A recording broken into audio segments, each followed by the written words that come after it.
du professeur Moussa Issifou. Nous sommes samedi 1er février 2020. Bonjour à tous et bonsoir aussi à ceux qui sont déjà dans l'après-midi. Je n'oublie pas mes fidèles spectateurs, téléspectateurs Facebook et ceux-là aussi qui nous suivent sur Tempo Afrique TV en direct.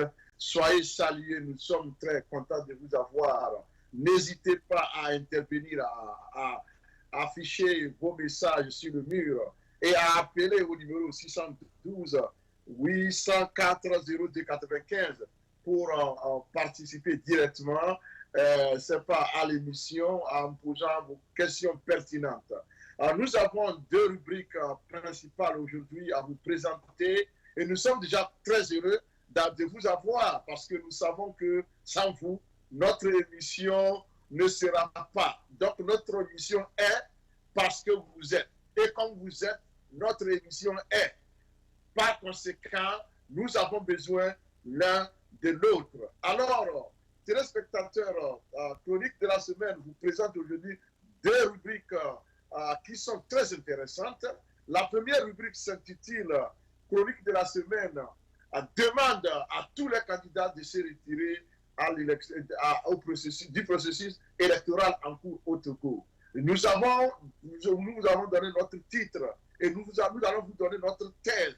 Pourquoi nous pensons que les candidats doivent se retirer? Et quand je parle de candidats, je ne parle pas seulement des candidats de l'opposition. Je parle de tous les candidats, y compris Faure Gnassingbé. Et notre démarche s'explique par le fait que nous avons constaté ensemble, et la mouvance présidentielle, et l'opposition, et les Togolais épris de paix et de justice, que les conditions ne sont pas réunies pour nous amener à un scrutin libre et transparent, n'est-ce pas, à même de garantir la quiétude, la sécurité et la paix dans le pays. C'est pourquoi nous disons que ce processus doit être purement et simplement arrêté. Et s'il n'est pas arrêté, les candidats doivent prendre leurs responsabilités pour, n'est-ce pas, se retirer afin de donner la chance à la paix, afin de donner la chance à la quiétude, à la cohésion nationale, de donner la chance, n'est-ce pas, à la concorde nationale, afin de donner la chance au mieux vivre pour tous les Togolais. C'est pourquoi nous disons haut et fort ici que le processus électoral engagé, tel qu'engagé, n'est pas en train, n'est-ce pas, de nous promettre des lendemains meilleurs. Au contraire, ce processus risque, n'est-ce pas, de créer d'énormes problèmes, risque d'aboutir à la mort de nos concitoyens, risque d'aboutir aux arrestations injustifiées de nos concitoyens, risque d'aboutir, bref, à un chaos généralisé parce que le régime sait ce qu'il est en train de préparer. Et si j'ai inclus Faure Gnassingbé dans le groupe des gens à qui je demande de se retirer, c'est parce que je sais qu'il est aussi togolais et je peux être en faux ou bien dans l'erreur, je pense que lui aussi, il souhaiterait, n'est-ce pas, la paix au Togo. Du moins, il le chante partout et à qui veut l'entendre. Alors, je dis tout simplement que les conditions dans lesquelles se préparent ces élections ne sont pas de nature à garantir un scrutin apaisé, à garantir un scrutin équitable, à garantir un scrutin transparent, à garantir la paix, la cohésion, la concorde nationale. Et alors nous fondons notre argument sur, n'est-ce pas, cet aspect-là que nous venons de relever. Alors, nous disons que rien n'est perdu d'avance et rien n'est tard quant à ce qui concerne la paix et la cohésion sociale dans notre pays. Aux candidats de l'opposition, je vous dis, nous avons tiré la sonnette d'alarme. Nous avons attiré votre attention sur le fait que les conditions ne sont pas réunies. Et nous avons cru savoir que vous avez compris notre message. Parce qu'entre-temps, nous avons entendu des messages, reçu des messages venant de vous, qui nous parlaient, n'est-ce pas, que vous allez vous battre afin d'obtenir les conditions minimales de transparence, d'équité et de vérité des urnes. Mais nous pensons que cela n'est pas en train d'être fait. Et donc, vous et nous avons tiré la même conclusion. Vous et nous sommes d'accord que les conditions actuelles ne sont pas de nature à garantir un scrutin équitable. Et par conséquent, vous et nous devions tirer notre conclusion. Et cette conclusion est que nous nous retirons de la course parce que, et je vais expliquer, parce que d'aucuns diront que Chronique de la semaine prône le boycott des élections. Non, je ne prône pas le boycott des élections. Au contraire, je souhaite que des élections dites de ce nom s'organisent au Togo. Au contraire, je souhaite que le régime en place s'engage, n'est-ce pas, à nous présenter ou à nous organiser des élections apaisées. Au contraire, je souhaite que Faure Gnassingbé lui-même puisse, n'est-ce pas, ordonner à ce que la pagaille qui est en train d'être organisée entre le ministère de l'administration territoriale et la CENI puisse être arrêtée afin qu'on puisse nous organiser des élections dignes de ce nom. Alors, écoutez-moi bien, je ne prône pas le boycott, mais je prône l'arrêt du processus afin que les conditions minimales soient réunies afin de continuer ou bien de réaliser des élections dignes de ce nom.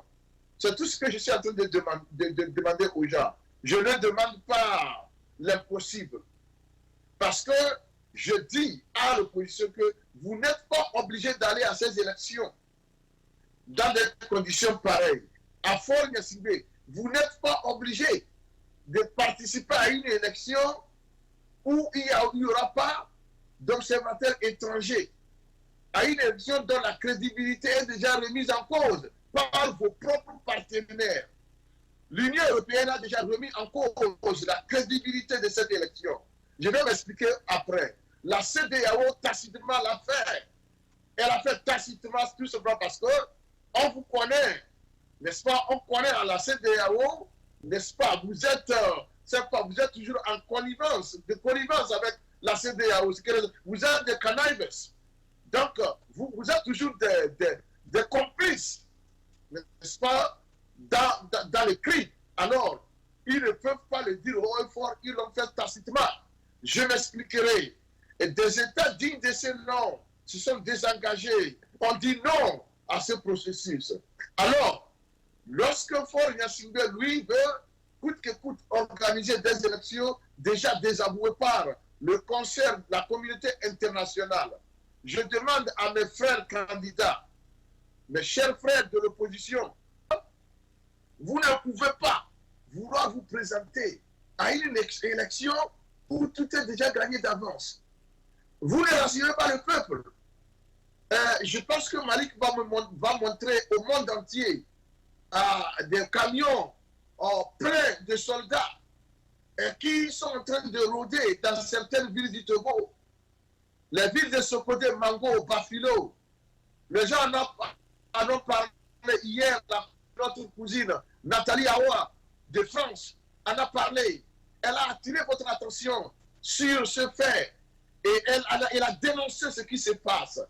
Alors, vouloir aller à une élection où des villes entières sont bouclées par des militaires, toute sortie, toute entrée, n'est-ce pas, est vérifiée au peine fin, où les citoyens sont embastillés, bastonnés, malmenés, humiliés, déclavoyés, déshumanisés à longueur de journée.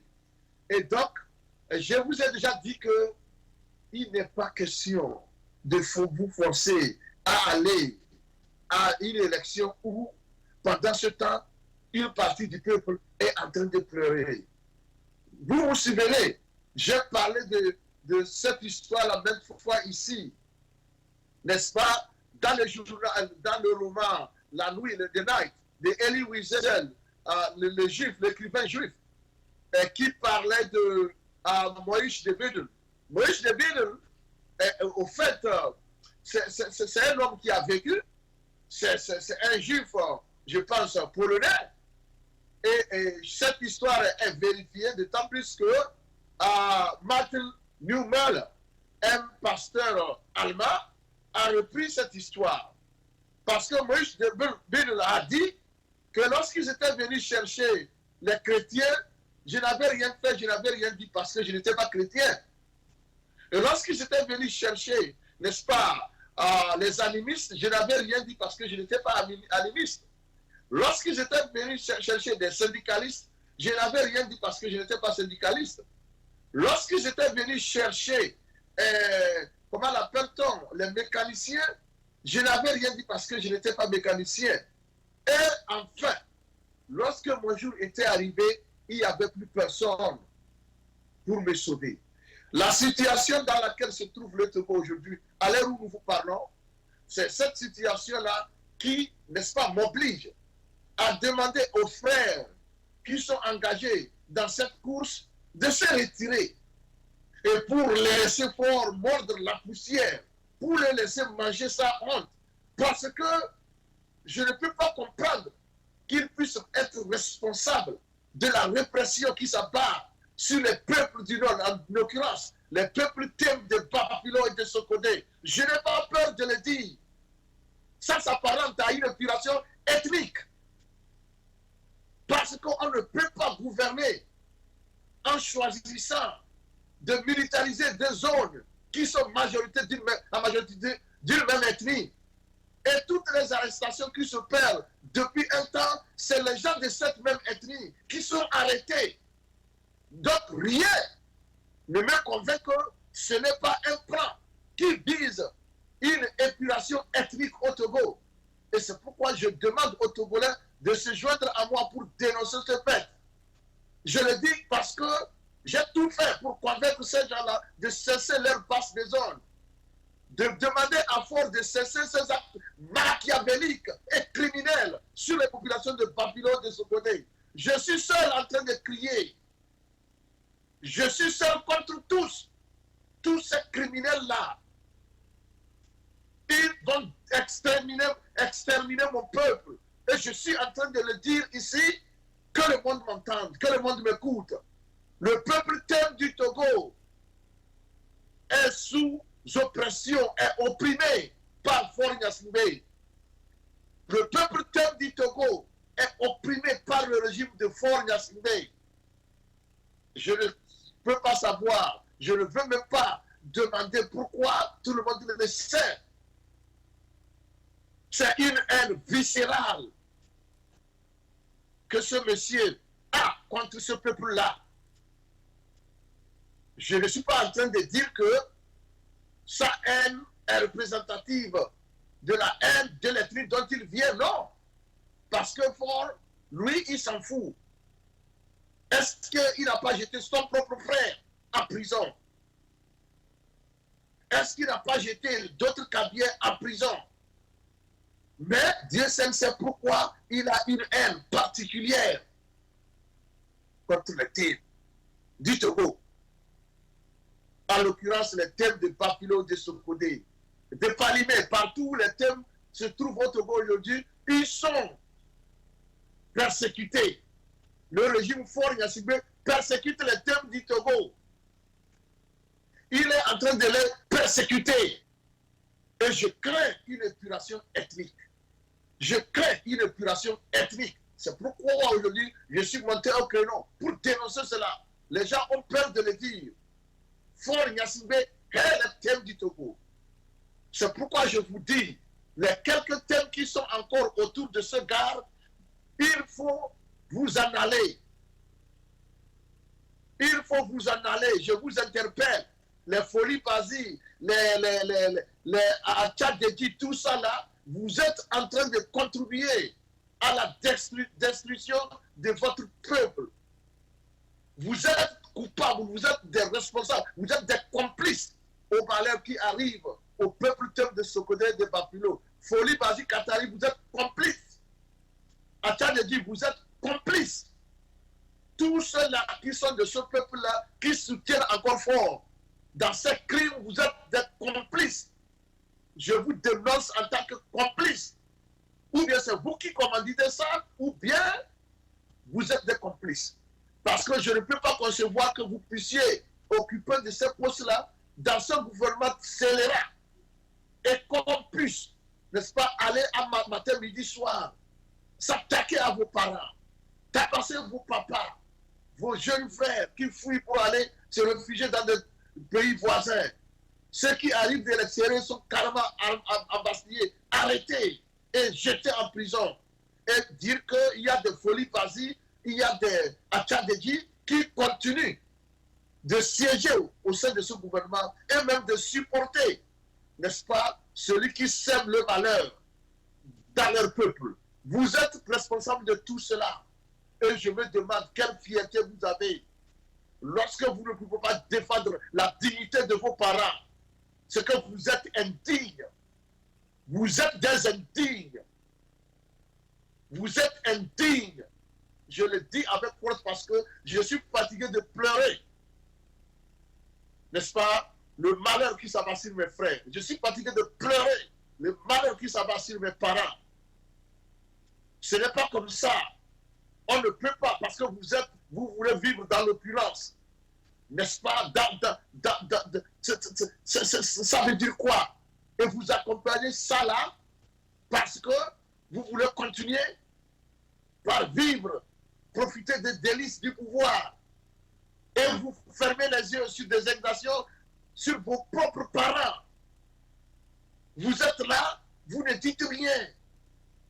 Vous encouragez fort à humilier vos parents tous les jours à longueur de journée et ça ne vous dit rien. Et vous n'avez pas honte de retourner dans cette ville-là pour demander aux gens de vous voter pour vous. Qui va voter pour vous? Vous êtes pourris comme du maïs. Vous n'avez pas de dignité. C'est pourquoi vous vous laissez faire. C'est pourquoi vous laissez vos parents être déshumanisés par le régime que vous supportez. C'est par manque de dignité. Je vous dénonce aujourd'hui parce que j'ai tenté d'être rentré en contact avec vous pour vous demander, est-ce que vous êtes content qu'on puisse traiter vos parents de la sorte? Vous n'avez pas répondu. Vous êtes des poltrons. Cela veut dire quoi? Le pouvoir, c'est quoi? Et donc, dire que parce que vous supportez quelqu'un, on ne refuse pas. Mais dire que vous supportez aussi la persécution de vos frères, de vos parents, au nom du pouvoir, moi, je ne l'accepterai jamais. C'est pourquoi, dès aujourd'hui, je vous ai déclaré, n'est-ce pas, à cette bataille-là. Vos noms vont revenir dans mon émission tous les jours. Désormais, il faut être branché. Je sais que vous étiez branché auparavant. Il faut être plus branché aujourd'hui. Parce que vous faites la honte du peuple Tém. Folie Basi Katari, Atchadéji et consorts, vous faites la honte. Vous l'avez vu lorsque le colonelissime, il s'appelle comment, Agadazi, quand il a fait sauve la pluie et le beau temps entre 97 et 98, où se trouve-t-il maintenant? Où est-il? Il a été déjà oublié, il est égaré. C'est comme ça. Parce que lorsqu'on pratique la prostitution politique, c'est comme ça. Lorsque le client des prostituées finit de les utiliser, il les abandonne. C'est comme ça qu'on va vous abandonner aussi. Demain, vous allez prendre le téléphone, vous appelez le fort, il va vous dire qu'il ne vous connaît pas. Si vous ne me croyez pas, demandez à Gadazi. Si aujourd'hui, Ford va prendre son coup de fil, il ne va pas le prendre. Nous avons prédit cela. Lorsqu'Agadazi a voulu traiter son propre peuple, le peuple djihadiste, nous avons dit que ce gars va finir mal. Et il a mal fini. Il a fini dans le pauvre, dans l'humiliation. Aujourd'hui, est-ce que personne... Vous savez là où se trouve Agadazi? Alors, M. Folie Basi et Atchadéji, je vous demande, si c'est le sort que vous voulez, qu'on vous réserve, continuez. Continuez par être, n'est-ce pas, des spectateurs ou des complices de la persécution ou bien du début de l'épuration ethnique contre votre peuple. Continuez par être spectateurs. Nous n'allons pas être spectateurs. Nous allons vous dénoncer. Nous vous dénoncerons jusqu'au bout. Parce que désormais, nous n'avons rien à perdre. Vous avez tout pris. Toute la dignité de mon peuple a été prise. Qu'est-ce qui reste? Lorsqu'on vient dans une maison, un père de famille est en train de manger avec sa famille, on l'oblige, on l'humilie devant sa famille, devant ses enfants, on l'embastille, on l'amène sur une destination inconnue, pour une destination inconnue. Vous pensez que la dignité réside encore là-bas? Vous nous avez tout pris et nous n'avons rien à perdre maintenant.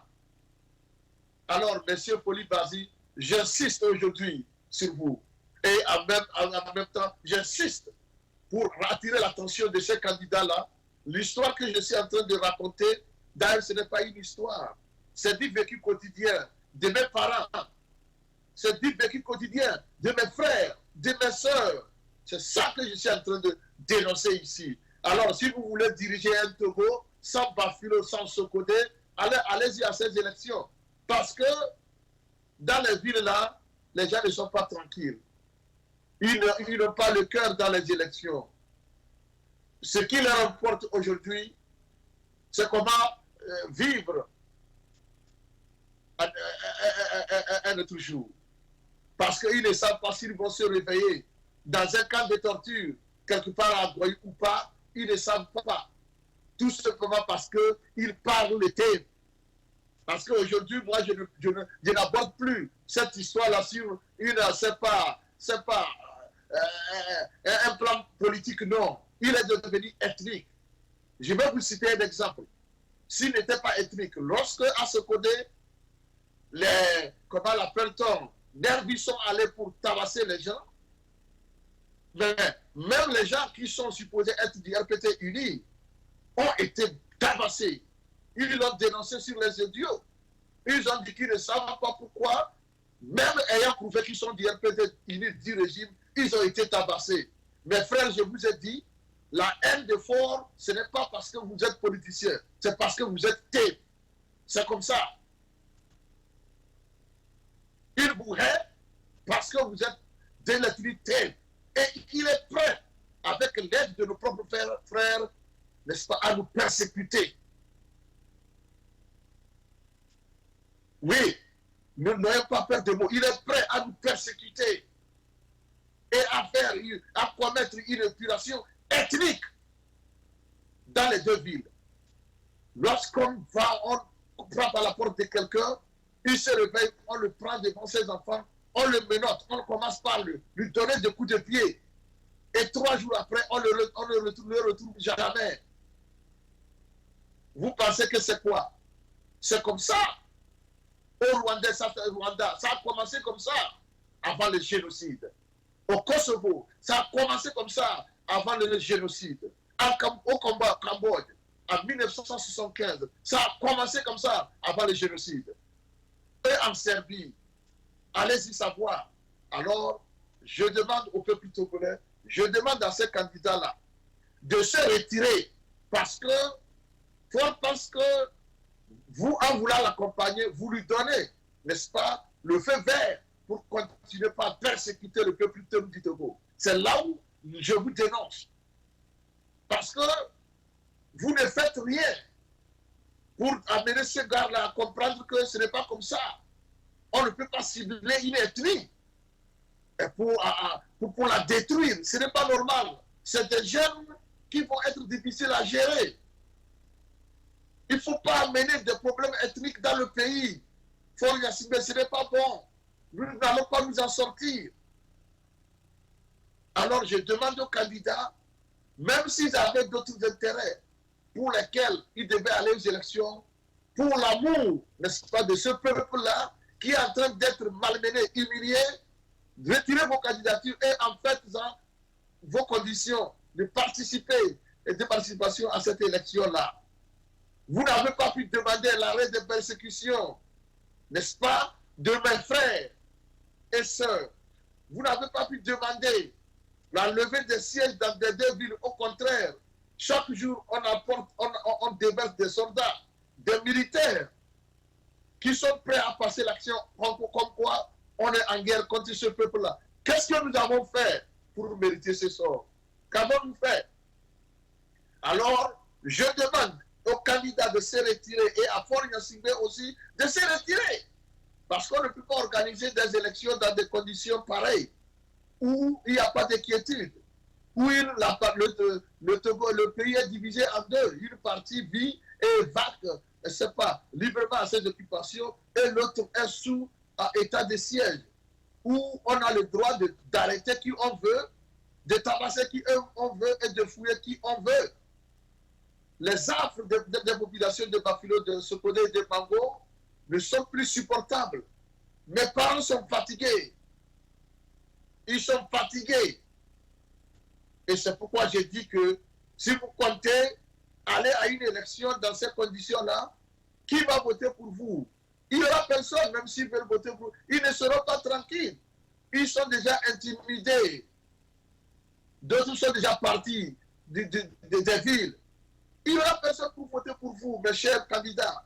Alors, donc, ce n'est pas pour des raisons de boycott, non. Moi, je ne suis pas un boycottiste ou quelqu'un qui est pro-boycott, non. Je dis que il faut vous retirer afin d'obliger ce processus-là à s'arrêter. Parce que les conditions ne sont pas réunies. On n'organise pas des élections quand une partie de la population n'est pas en sécurité. L'insécurité qui est savamment orchestrée, l'insécurité qui est préparée, créée, fabriquée par ceux-là même qui sont là, qui ont la responsabilité d'assurer la sécurité de tout le monde. On ne peut pas aller à des élections comme ça. Et maintenant, sur le plan juridique, rien n'est fait.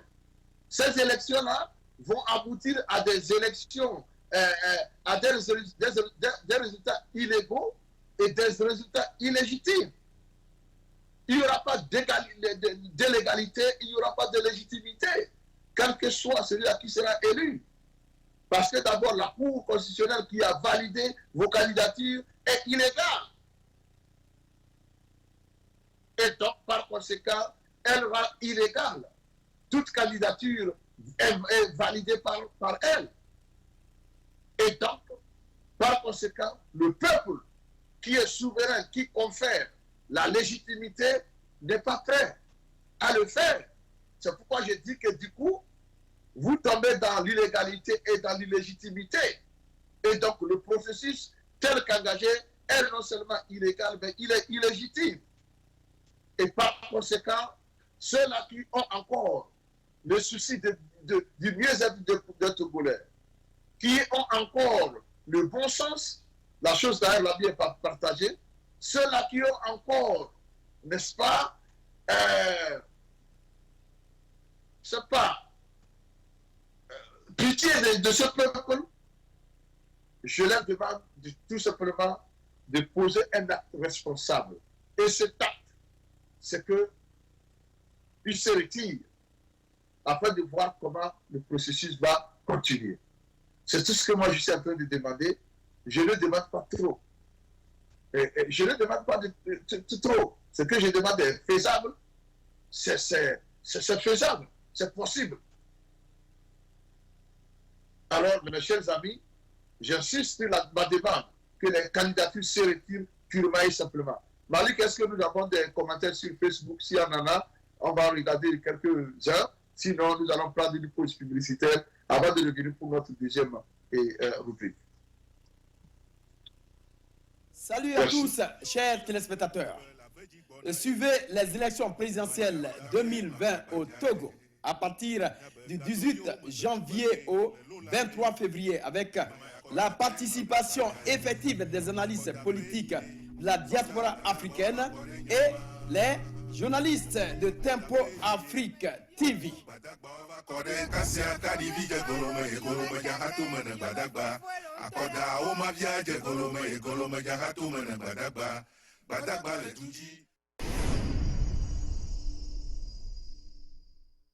Hi, it's me again, Korma Agu Stockmeyer. I'm here today to tell you more about Tempo Africa and how you can contribute. As you know, Tempo Africa is a station that services people of African descent and people in America, people in Africa. It's all over the globe. And for us to do that, we are always accepting donations. To donate, you can go to the website at tempoafrictv.com, and then you click on the homepage and then click on PayPal donation, and you can make your donation there. You could also call in and make a donation. The number is 612-804-0295. I cannot tell you how grateful we are for your donation. Please take the time and check out the website and feel free to donate to this wonderful service that Tempo Afrique continues to offer us abroad and at home. All this information is on the website. Just go to tempoafrictv.com and you will get more information. Thank you very much.